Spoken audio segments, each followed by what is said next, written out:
Hello दोस्तों, राम राम सभी को। मैं कनिका आज फिर लेके आई हूँ आपके लिए रामायण का पाठ। दोस्तों, आप सभी ने मेरी पिछली वीडियो देखी होगी। अगर देखी है तो प्लीज़ उसे लाइक और सब्सक्राइब करो, ज़्यादा से ज़्यादा शेयर करो ताकि और लोग भी इस रामायण पाठ का आनंद ले सके। आइए दोस्तों, अब हम रामायण पाठ की शुरुआत करते हैं।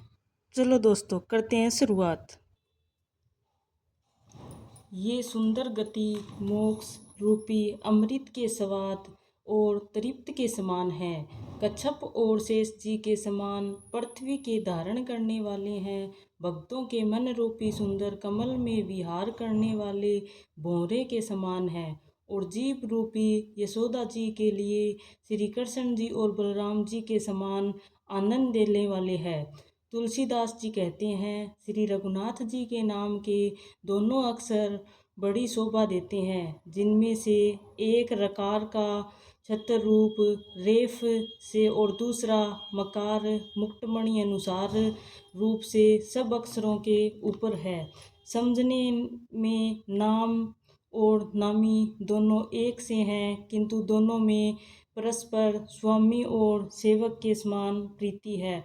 अर्थात नाम और नामी में पूर्ण एकता होने पर भी जैसे स्वामी के पीछे सेवक चलता है, उसी प्रकार नाम के पीछे नामी चलते हैं। प्रभु श्री राम जी अपने राम नाम का अनुगमन करते हैं। नाम लेते ही वहाँ आ जाते हैं। नाम और रूप दोनों ईश्वर की उपाधि है। ये भगवान के नाम और रूप दोनों अनिर्वचनीय है, अनादि है और सुंदर शुद्ध भक्ति युक्त बुद्धि से इसका दिव्य अविनाशी स्वरूप जानने में आता है। इन नाम और रूप में कौन बड़ा है कौन छोटा है, यह कहना तो अपराध है। इनके गुणों को तारतम्य कमी बेसी सुनकर साधु पुरुष स्वयं ही समझ लेंगे। रूप नाम के अधीन देखे जाते हैं। नाम के बिना रूप का ज्ञान नहीं हो सकता। कोई सा विशेष रूप बिना उसका नाम जाने हथेली पर रखा हुआ भी पहचाना नहीं जा सकता। और रूप के बिना देखे भी नाम का स्मरण किया जाना तो विशेष प्रेम के साथ वह रूप हृदय में आ जाता है। नाम और रूप की गति की कहानी, विशेषता की कहानी अकथनीय है। वह समझने में सुखद है, परंतु उसका वर्णन नहीं किया जा सकता। निर्गुण और सगुण के बीच में नाम सुंदर साक्षी है और दोनों का यथार्थ ज्ञान कराने वाला चतुर दुभाषी है। तुलसीदास जी कहते हैं, यदि तू भीतर और बाहर दोनों ओर उजाला चाहता है तो मुख रूपी द्वार की जीव रूपी दहली पर राम नाम रूपी मणि दीपक को रख। ब्रह्मा के बनाए हुए इस प्रपंच दृश्य जगत से भली भांति छूटे हुए वैराग्यवान मुक्त योगी पुरुष इस नाम को भी जीव से जपते हुए जागते हैं और नाम तथा रूप से रहित अनुपम अनिर्वचनीय अनाम्य ब्रह्म सुख का अनुभव करते हैं। जो परमात्मा के गूढ़ रहस्य को अर्थात महिमा को जानना चाहते हैं, वे जिज्ञासु भी नाम को जीभ से जप कर उसे जान लेते हैं। लौकिक सिद्धियों के चाहने वाले साधक लो लगाकर नाम का जप करते हैं और अणिमादि आठों सिद्धियों को पाकर सिद्ध हो जाते हैं। संकट से घबराए हुए आर्त भक्त नाम जप करते हैं और तो उनके बड़े भारी बुरे संकट मिट जाते हैं और वे सुखी हो जाते हैं। जगत में चार प्रकार के अनार्थियों धनादि की चाह से भेजने वाले, आर्त संकट की निवृत्ति के लिए भेजने वाले, जिज्ञासु भगवान को जानने की इच्छा रखने वाले और ज्ञानी भगवान को तत्व से जानकर स्वाभाविक ही प्रेम से भजने वाले राम भक्त है। और चारों ही पुण्यात्मा पाप रहित और उदार है। चारों ही सुंदर भक्तों का नाम का ही आधार है। इनमें ज्ञानी भगत प्रभु को विशेष रूप से प्रिय है। यूँ तो चारों युगों में और चारों ही वेदों में नाम का प्रभाव है, परंतु कलयुग में विशेष रूप से इसमें तो नाम को छोड़कर दूसरा कोई उपाय नहीं है।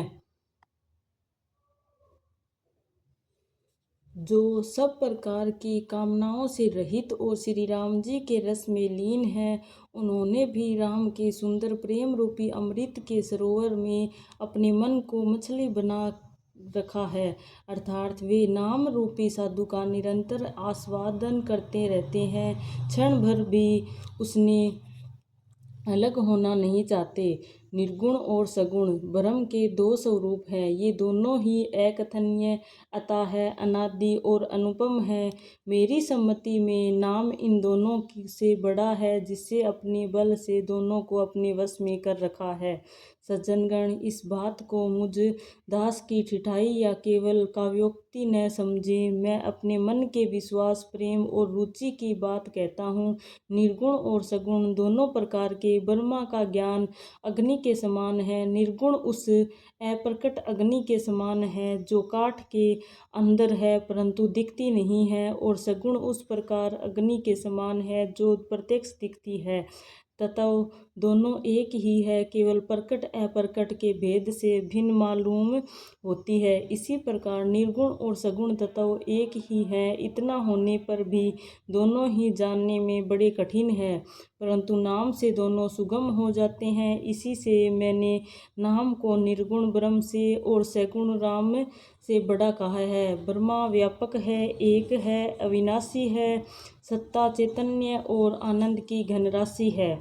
ऐसे विवेक रहित प्रभु के हृदय में रहते भी जगत के सब जीव दीन और दुखी हैं। नाम का निरूपण करके नाम के यथार्थ स्वरूप, महिमा, रहस्य और प्रभाव को जानकर नाम का जतन करने से, श्रद्धापूर्वक नाम जप रूपी साधन करने से वही ब्रह्मा ऐसे प्रकट हो जाता है जैसे रतन के से जानने से उनका मूल्य।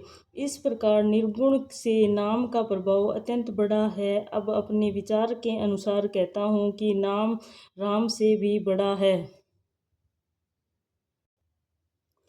श्री रामचंद्र जी ने भक्तों के हित के लिए मनुष्य शरीर धारण कर कर स्वयं कष्ट सहकर साधुओं को सुखी किया है, परंतु भक्तगण प्रेम के साथ नाम का जप करते हुए सहज ही में आनंद और कल्याण के घर हो जाते हैं।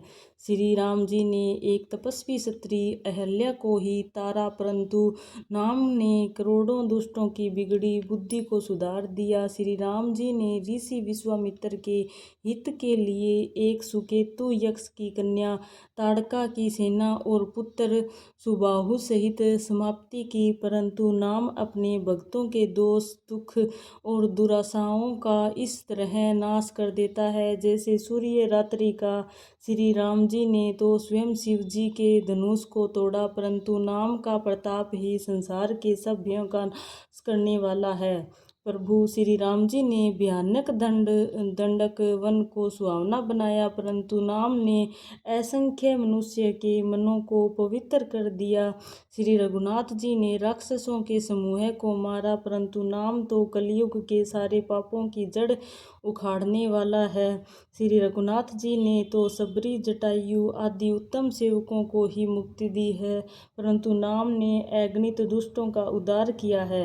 नाम के गुणों की कथा वेदों में प्रसिद्ध है। श्री राम जी ने सुग्रीव और विभीषण दोनों को ही अपने शरण में रखा, यह सब कोई जानते हैं कि परंतु नाम ने अनेक गरीबों पर कृपा की है। नाम का यह सुंदर विरध लोक और वेद में विशेष रूप से प्रकाशित है। श्री राम जी ने तो भालू और बंदरों की सेना बटोरी और समुद्र पर पुल बांधने के लिए थोड़ा परिश्रम नहीं किया, परंतु नाम लेते ही संसार समुद्र सूख जाता है। सज्जनगण, मन में विचार कीजिए कि दोनों में कौन बड़ा है।